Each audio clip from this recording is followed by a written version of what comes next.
Ils ont réussi à réaliser leur rêve, arpenter le maquis à la recherche des trésors de la nature.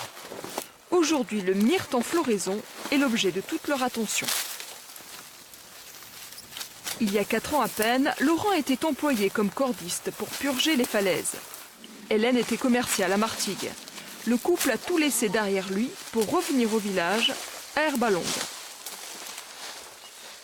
Il y a toujours une crainte, bien sûr, surtout qu'on avait une vie confortable avant. Mais comme on dit, c'est pas l'argent qui fait le bonheur. Nous, on voulait revenir ici, vivre dans la nature, en Corse.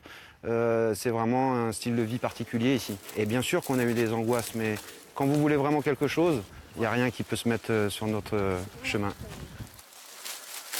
Dans sa vie personnelle, Hélène a toujours utilisé les huiles essentielles. Devenue productrice à son tour, elle réalise toutes les étapes.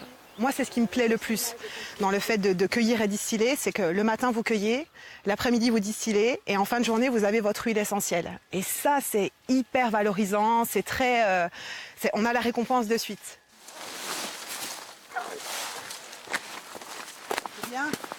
Revenue au village, c'est le temps de la distillation. Hélène y met du sien au sens propre comme au sens figuré. Il faut tasser les feuilles récoltées dans un chaudron de cuivre. C'est ce qu'elle appelle la danse du myrte.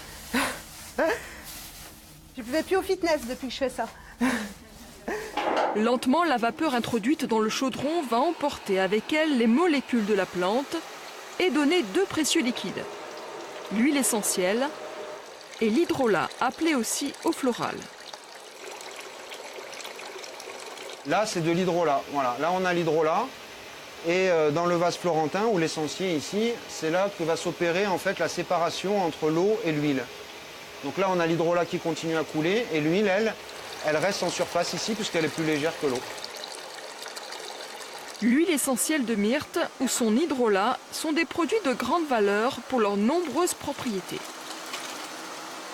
On dit qu'elle est astringente, donc elle resserre les pores, ce qui signifie qu'on pourra l'utiliser pour les soins des peaux acnéiques, à imperfections, etc. Toutes les peaux peuvent bénéficier de l'huile essentielle de myrte. Et quand on l'associe à l'huile essentielle d'immortel, la fameuse, on arrive sur une très très belle synergie en cosmétique. Impossible de faire l'impasse sur l'immortel. Cette fleur compose aujourd'hui la plupart des cosmétiques anti-âge. Pour éviter une pénurie de cette plante devenue légendaire, le couple a décidé de la cultiver. Sur les marchés de producteurs qu'on peut faire ou les foires, la première chose qu'on nous demande, c'est est-ce que vous avez de l'immortel? Est-ce qu'il y a de l'immortel dans vos cosmétiques? En 4 ans, Laurent et Hélène ont créé une gamme de 17 produits. Une performance en si peu de temps. Attachés à leur statut d'artisan, toute leur production est vendue en direct sur les marchés ou sur Internet.